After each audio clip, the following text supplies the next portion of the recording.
Hello everyone, welcome to teach Mantra. Teach Mantra में आप सबका स्वागत है।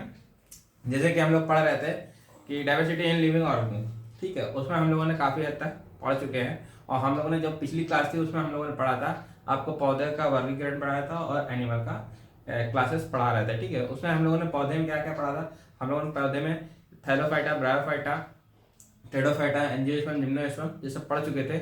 और एनिमल्स में भी हम लोग ज़्यादातर खत्म कर चुके थे। लास्ट हमारा बचा था वर्टिब्रेट, जिसमें हम लोगों ने एनिमल्स क्लासेस में हम लोगों ने क्या क्या पढ़ा था। जैसे कि हम लोगों ने पढ़ा था Porifera, Coelenterata, Nematoda, Platyhelminthes, Annelida, arthropoda, Echinodermata और प्रोटोकॉर्डेटा। इन सारी चीज़ों को हम लोगों ने पढ़ चुके थे। इसमें जो एनिमल्स होते हैं वो बायलेटरली होते हैं, ठीक है, और कुछ ट्रिप्लोब्लास्टिक होते हैं, किसी में ट्रू सिलोम पाया जाता है, किसी में नहीं पाया जाता। तो उस आधार पे सारी चीज़ें हम लोगों ने पढ़ ली थी। जो हमारा नेक्स्ट है वर्टिब्रेट, जो रह गया था हमारा लास्ट टॉपिक उसका, एनिमल क्लास का, फाइलम का, तो हम लोगों को जो पढ़ रहे थे वर्टिब्रेट, ठीक है। वर्टिब्रेट में क्या होता है, जो कुछ जंतु होते हैं, आप लोग सभी अपनी अपनी बुक्स खोल लीजिए जिससे मैं आपको पढ़ाता रहूँ और आप अंडरलाइन इसको कर लें और समझ सकें, ठीक है। जैसे कि क्या होता है वर्टिब्रेट एनिमल में, जो कुछ जंतु होते हैं यानी एनिमल्स होते हैं, उनमें वास्तविक देह गुहा पाई जाएगी, यानी कि सिलोम पाया जाएगा, ट्रू सिलोम होगा। उसमें कंकाल तंत्र पाया जाएगा, अंतःकंकाल होगा, और उसमें कुछ पेशियां पाई जाएंगी। जो पेशियां होंगी वो बोन से अटैच होंगी, ठीक, यानी कि कंकाल तंत्र से जुड़ी होंगी, जो चलने में सहायता प्रदान करती है हम लोगों को। ये हो गया।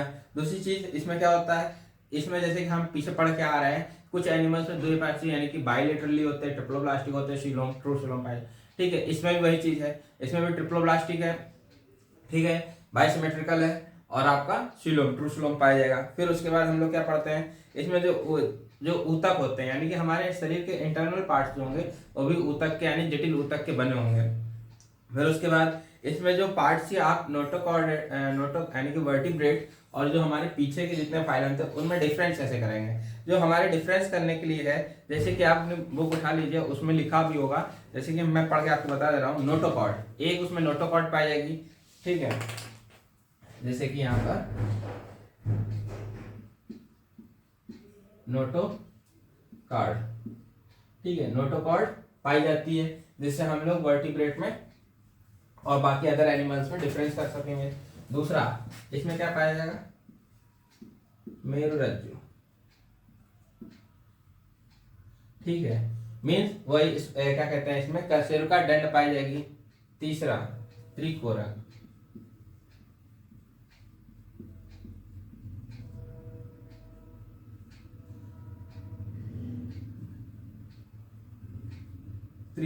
त्रिकोरक में ट्रिप्लोब्लास्टिक होगा, ट्रिप्लोब्लास्टिक त्रिकोरक शरीर। फिर उसके बाद क्या होगा, क्लोन थैली पेयर में होगी, क्लोन थैली पाई जाएगी, ठीक है। उसके बाद हमारा लास्ट में देगुहा पाई जाएगी। तो हम लोगों ने इसको 5 चीजों पे आधार पर वर्टिब्रेट को और बाकी अदर एनिमल्स को पहचानने के लिए ये चीजें हैं। वर्टिब्रेट में क्या होगा, नोटोकॉर्ड पाई जाएगी, मेरुरज्जु पाई जाएगी, ठीक है, यानी कि स्पाइनल वगैरह नर्व, जिसे हम लोग तंत्रिका तंतु बोलते हैं, त्रिकोरक यानी ट्रिप्लोब्लास्टिक होगा, और क्लोम थैली और देगुहा, ठीक है। तो ये सारी चीजें आपकी एनिमलिया के वर्टिब्रेट ग्रुप में पाएंगी। उसके बाद एनिमलिया में जो हमारा वर्टिब्रेट है, यानी कि कशेरुकी है, कशेरुकी दंड जिसमें जिन एनिमल्स में होगा उनको वर्टिब्रेट बोलते हैं, ठीक है। इसको हम लोगों ने कितने भागों में डिवाइड किया गया है, 6 पार्ट में डिवाइड किया गया। पहला क्या होगा, साइक्लोस्टोमेटा, साइक्लोस्टोमेटा। दूसरा मत्स्य यानी कि फिश। तीसरा जल स्कल्चर यानी एम्फीबिया। चौथा हमारा है रेप्टाइल्स यानी कि सरीसृप, पक्षी यानी एविल, और स्तनपायी यानी कि मैमेलिया। ये हमारे 6 पार्ट्स में डिवाइड किया गया है, ठीक है। इसी के आधार पे हम लोगों को अब पढ़ना है। तो पहला जो हमारा है साइक्लोस्टोमेटा, इसमें क्या होता है, साइक्लोस्टोमेटा में क्या होगा, जो एनिमल है, यानी इसमें जो क्या कहते हैं, जो जबड़े, जो एनिमल होंगे वो जबड़े रहित होंगे। इसमें क्या होगा, जबड़ा बनेगा, मुंह होगा, ठीक है। आप इसको देखें अपने बुक में, इसकी विशेषता क्या होगी, ये लंबे ईल के आकार की शरीर की होगी। यानी कि आपने एक फिश आपने देखी होगी, या फिर नदियों में या तालाबों में देखी होगी, तो उसमें एक ईल जैसी फिश होती है, ये लंबी सी एक फिश होगी, ठीक है। जो कि ऐसी होती है, ये ईल जैसी फिश है और इसी को ही साइक्लोस्टोमेटा। ठीक है, इसमें क्या होगा, जड़ मतलब कि जबड़े रहित कशेरुकी हो गया। इसमें ईल जैसे लंबे आकार की ये फिश होगी, गोलाकार मुख होगा, देख रहे हैं आप। इसमें क्या होगा, सल्क रहित चिकनी, यानी कि जो इसमें जो इसकी त्वचा होगी, स्किन होगी, वो कैसी होगी, चिकनी होगी। और जो दूसरे कशेरुकी संबंध, और ये कैसे हो सकते हैं, ये बाह्य परजीवी होते हैं जो दूसरी कशेरुकी के संबंध में हो जाता है। इसमें क्या होगा, हैंग फिश जो आपकी बनी है, इसमें पेट्रोमाइजन फिश बनी हुई है, आप बुक में देख सकते हैं, इसमें पेट्रोमाइजन बनी हुई है। ठीक है, ये साइक्लोस्टोमेटा होता है। साइक्लोस्टोमेटा मैंने आपको बता दिया, ये कैसे होंगे, जबड़े रहित एनिमल इसमें आएंगे। दूसरा मत्स्य, मत्स्य मीन्स क्या होता है, फिशेस, यानी कि मछली की बात करेंगे इसमें। ये जो मछलियां हैं वह समुद्र और मतलब कि समुद्र में पाई जाती है, तालाबों में भी पाई जाती हैं, और ठहरे हुए पानी में और नदियों वगैरह में पाई जाती है। इसमें क्या होता है आपके फिश में, हम फिश आपको बना के दिखा रहे हैं, उसकी बात करेंगे। नॉर्मल जो फिश हम लोग देखने को मिलती है तालाबों में, रेहू फिश, यानी कि रेहू मछली जो होगी उसकी बात कर रहे हैं हम लोग।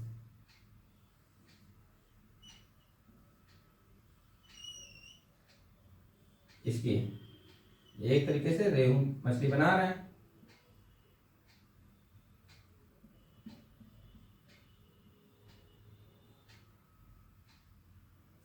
ठीक,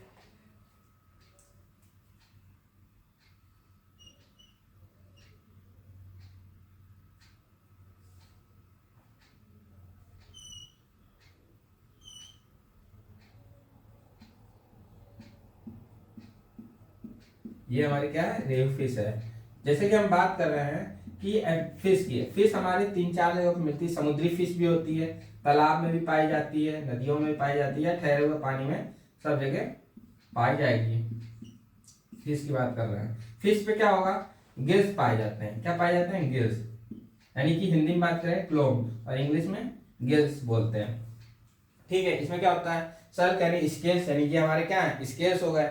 दूसरी चीज इसमें क्या है, प्लेटों से जो स्केल्स होती है, वो स्केल्स के आकार कभी कोई चीज चंद्राकार होंगे, ऐसे होंगे, कुछ कांटेनुमा होंगे। ठीक है, इस तरीके के स्केल्स सारे फिशों में पाए जाते हैं।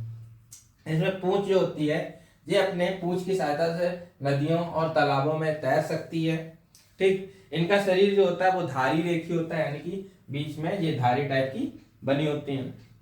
इनके शरीर धारी रेखी होते हैं, ये मैंने बताया। जो क्लोम होते हैं, मैंने आपको बताया, इनमें गिल्स पाई जाती हैं, जो कि श्वास यानी सांस लेने में सहायता करती है।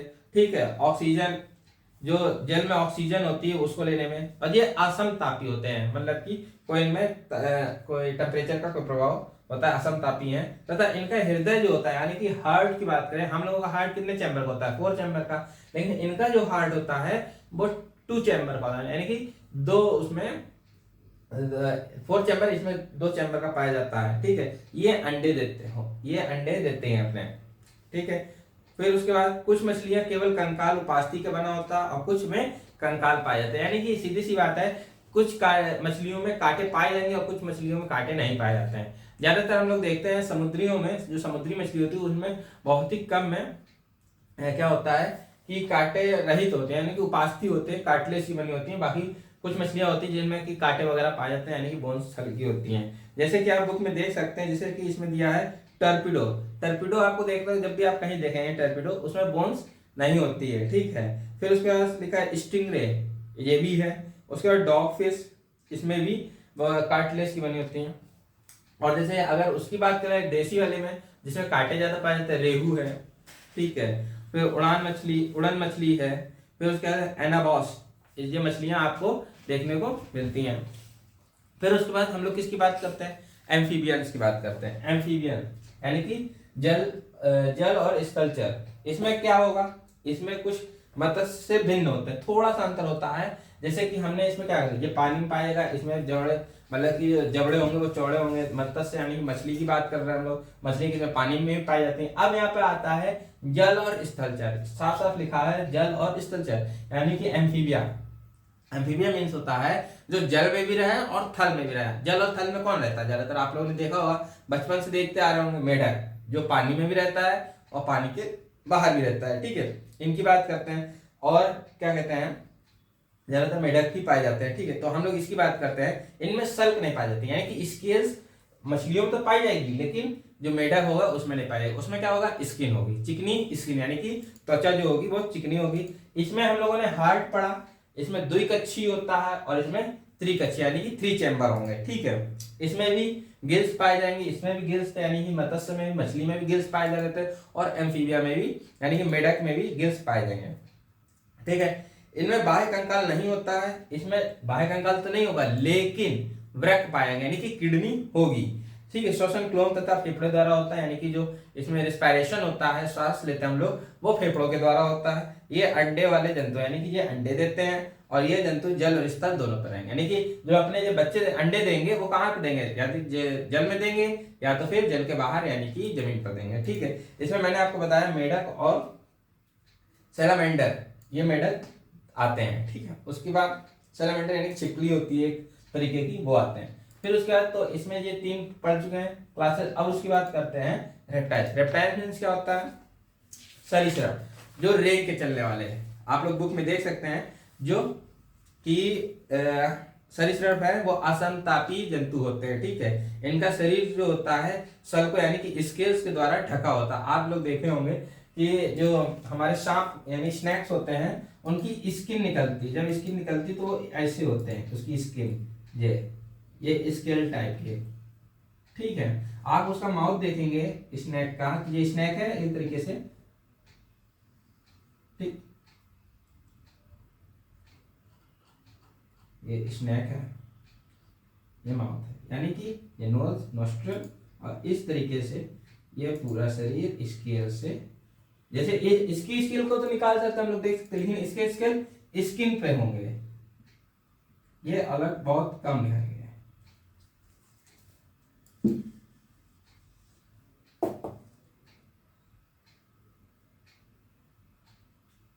ठीक, इस तरीके से पूरी बॉडी पर इस तरीके से स्केल्स आपको देखने को मिलेंगे स्नैक रेप्टाइल्स में। ठीक है, तो ये असंतापी होते हैं, शरीर पे इनके सल्कों से पूरा जो ढका होता है। इसमें भी श्वसन के फेफड़े पाए जाते हैं, फेफड़े द्वारा जो होता है वो श्वसन होता है। ठीक है, अभी मैंने इसमें क्या कहा, 3 चैम्बर पाए जाते हैं यानी कि एम्फीबियंस में। ठीक उसी प्रकार से रेप्टाइल्स में भी 3 चैम्बर्स पाए जाते हैं। ठीक है, लेकिन मगरमच्छ में 4 कक्षी यानी कि जो हमारा मगरमच्छ होता है उसमें 4 कक्षी चैम्बर यानी कि 4 चैम्बर हार्ट पाया जाता है। ठीक, वृक्क पाए जाते हैं यानी कि किडनी पाया जाएगा। ये भी अंडे देने वाले प्राणी हैं, इनमें अंडे कठोर कवच से ढके होते हैं और जल स्थल दोनों पे ही। आपने देखा होगा कि कुछ सांप जो होते हैं वो पानी में तैर लेते हैं और कुछ जमीन पे चलते हैं। ठीक है, इसमें भी आपके कौन कौन से एनिमल आएंगे जो जमीन और पानी में, जैसे कछुआ है, टर्टल है और क्या कहते हैं सांप है और आपका ड्रैगन फ्लाई है, ड्रैको है यानी उड़न, जो उड़न वाली छिपकली होती है, उड़ने वाली। ठीक है, घरेलू छिपकली भी, लिजार्ड। तो ये सारी चीजें जो है जो चलते हैं, रेंगते हैं, वो एम्फीबिया में आते हैं, रेप्टाइल्स में, सॉरी रेप्टाइल्स में आते हैं जो रेंगते हैं। ठीक है, उसके बाद हम लोग एवीज की बात करें, पक्षी की। पक्षी क्या होता है, ये समतापी होते हैं। इनका जो हृदय होता है, हार्ट होता है, वो यानी कि 4 चैम्बर का बना होता है हार्ट हमारा इनका, और इनके 2 जोड़ी पैर होते हैं और इनके आगे वाले 2 पैर उड़ने यानी कि पर, जिनके पर होते हैं यानी कि पर जिसमें निर्मित होते हैं, परिवर्तित होते हैं पंखों में। जो पैर आगे के होते हैं वो पंखों में परिवर्तित होते हैं और शरीर पैरों से ढका होता है, यानी सॉरी पैरों ने परों से ढका होता है। और क्या कहते हैं, श्वसन फेफड़ों द्वारा होता है और इस वर्ग के सभी पक्षियों को रखा गया है। चाहे कोई सा भी पक्षी हो, जो उड़ नहीं पाते उनको भी इसी में रखा गया है और जो उड़ लेते हैं उनको भी इसी में रखा गया है। जैसे क्या कहते हैं, जो उड़ नहीं पाता है वो कौन है, ऑस्ट्रिच है। ठीक है, और पेंगुइन है, कीवी है, ये सारे पक्षी क्या है, उड़ नहीं पाते हैं। ठीक है, और जो उड़ने वाले कबूतर, गौरैया, तो ये सारे पक्षी जो हैं वो एवीज में रखे गए हैं। ठीक, इसी प्रकार से अब हम लोग बात करते हैं स्तनपायी। स्तनपायी यानी मेमल्स में। मेमल्स में क्या होता है, ये समतापी प्राणी होते हैं। ठीक, इसमें 4 कक्षी, जिन हार्ट की बात कर रहे हैं, इसमें अभी हम लोग पढ़ते आ रहे हैं, इसमें 2 है, इसमें 3 है, इसमें 4 है, इसमें भी 3 और 4 है, इसमें भी 4 है, यानी कि 4 कक्षी है। फिर उसके बाद स्तनी में भी 4 कक्षी यानी 4 चैम्बर हार्ट पाया जाता है। इस वर्ग के सभी जंतु नवजात के पोषण के लिए दूध ग्रंथियां पाई जाती है। इसमें क्या मेमल्स में क्या हो गए, यानी कि जो मिल्क ग्लैंड प्रेजेंट होगी इसमें, ठीक है। सबसे बड़ी चीज ये है इसमें, इसको डिफाइन करने के लिए कि क्या कहते हैं, मिल्क ग्लैंड मिल रही इसमें, ठीक है, यानी दूध ग्रंथियां पाई जाती हैं। इनके त्वचा पर बाल एवं श्वेत यानी कि ऑयल ग्लैंड्स भी पाई जाती हैं। इस वर्ग के जंतुओं को जन्म देते हैं। सबसे बड़ी चीज है, अलग आपको पता चलना है कि मेमल कौन से एनिमल हैं, वो क्या देंगे, बच्चे पैदा करेंगे, सीधी सी बात है, अंडे वगैरह नहीं, बच्चे, ठीक है। फिर उसके बाद जैसे इसमें एक एनिमल आ जाता है एकेडिना, वो क्या करता है, सीधे अंडे देता है, ठीक। कंगारू जैसे कुछ स्तनपायी अविकसित बच्चे को मॉर्फोपियस नामक थैली में रखते हैं। एक जैसे कि आपने देखा होगा कंगारू होता है, उसके बाद एक थैली होती है, वो अपने बच्चे को उसी के अंदर रखता है, वो धीरे धीरे डेवलप करता है। तो ये था पूरा आपका क्या कहते हैं एनिमलिया के बारे में। मैंने आपको पिछले क्लास में बता चुके थे एनिमलिया के बारे में, एनिमलिया के ज्यादातर फाइलों में। उसके बाद जो हमारा फाइलम बचा था वर्टिब्रेट, उसमें भी हमारे 6 क्लासों में डिवाइड किया गया था, ठीक है। तो इन सब के बारे में मैंने आपको मतलब कि एनिमलिया में वर्टिब्रेट के बारे में आपको बताया है, ठीक। जैसे इसमें आपका एक क्वेश्चन बन जाता है जो पैराग्राफ में दिया हुआ नीचे, पोरीफेरा और सिलेंट्रेटा वर्ग के जंतुओं के क्या अंतर पाया जाता है। तो मैंने आपको बताया था वो पोर बियरिंग होते हैं, पोरीफेरा और सिलेंट्रेटा कैसे होते हैं, गेहूं मतलब कि देह गुहा, जो गुहा होती है उनकी, वो उत्तकों से संगठन के रूप में एक तरीके से होते हैं, ठीक है। फिर उसके बाद मैंने बताया इसमें दूसरा क्वेश्चन जो दिया हुआ है, एनिलिडा के जंतु और आर्थ्रोपोडा के जंतु में किस प्रकार से भिन्नता है, ये भी मैंने बता दिया था आपको। जल तथा स्थलचर और सरीसृप में अंतर बताइए, ये भी मैंने बताया। ये पानी में रहते हैं तथा जमीन तथा पानी दोनों में रहते हैं, ये भी जमीन तथा पानी दोनों में रहते हैं, लेकिन इसमें अंतर क्या बताया, इसमें चैम्बर्ड होगा वो 3 होगा, इसमें 4 3 दोनों होगा। तो इस तरीके से पाया जाता है। पक्षी और स्तनी वर्ग में जंतुओं में अंतर, तो जो आपको सारे बताए, इसमें पर पाए जाते हैं, इसमें पर नहीं पाए जाते हैं, ठीक है, इस तरीके से। तो ये सारे अंतर आपको मिलेंगे देखने के लिए, तो पेपर में ये भी पूछ सकता है। अब उसके बाद क्या होता है, ये सारी चीजें हम लोगों ने पढ़ ली। अब उसके बाद नेक्स्ट टॉपिक जो हमारा है वो है, आपको बता रहे हैं,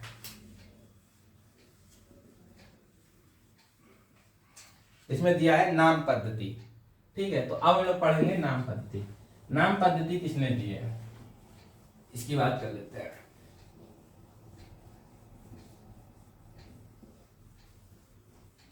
ठीक है, नाम पद्धति जो हमारा दूसरा टॉपिक है, लास्ट बिल्कुल इस चैप्टर का, वो है हमारा नाम पद्धति, ठीक है। इसमें क्या है, इसमें है जीवों के वर्गीकृत नाम की आवश्यकता होती है। यानी कि जैसे कि हम लोग हैं, हम लोग अपनी बात कर लेते हैं, हम लोग अगर एक जैसे शकल का किसी का कोई नाम ना हो, तो क्या किसी को कोई पहचान पाएगा, कोई जान पाएगा कि इसका नाम क्या है, इसका नाम क्या है।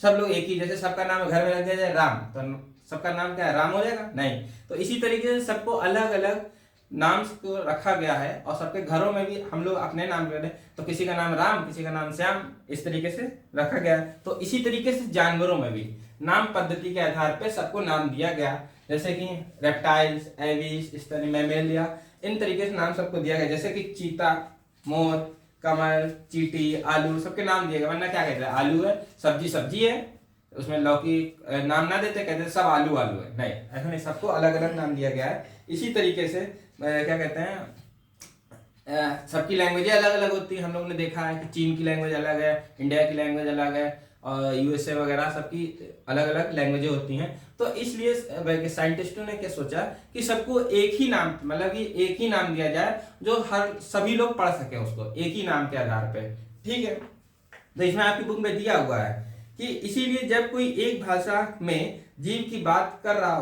हो सकता है कि वो दूसरी भाषा जानने के समझ में ना पाए। इस समस्या का हल वैज्ञानिकों ने सभी जीवों को एक वैज्ञानिक नाम देकर के उसी प्रकार से हल किया, ठीक है। जैसे रासायनिक तत्वों में सबको अलग अलग नाम दिया, ठीक उसी प्रकार से क्या हुआ है, इसी प्रकार से किसी जीव को केवल एक ही वैज्ञानिक नाम होता है और पूरे संसार में वह उसी नाम से जाना जाता है, ठीक है। तो नाम पद्धति के लिए हम जिस वैज्ञानिक पद्धति का प्रयोग करते हैं वह सबसे पहले कैरोलस लिनियस द्वारा 18वीं शताब्दी में शुरू की गई थी, ठीक है। जो कैरोलस लिनियस थे वो, उनका जन्म कहाँ हुआ था, स्वीडन में हुआ था। वे पेशे से डॉक्टर थे, लेकिन पौधों के अध्ययन उनकी अच्छी खासी मतलब दिलचस्पी थी, वो अपना करते रहते थे, ठीक है। इन्होंने एक बुक लिखी है सिस्टेमा नेचुरी नामक पुस्तक लिखी है, जिसमें आगे चलकर विभिन्न वर्गीकरणों की प्रणालियों के आधार बनी है। ठीक, तो ये चीजें उन्होंने दी हैं। फिर उसके आगे हम लोग पढ़ते हैं,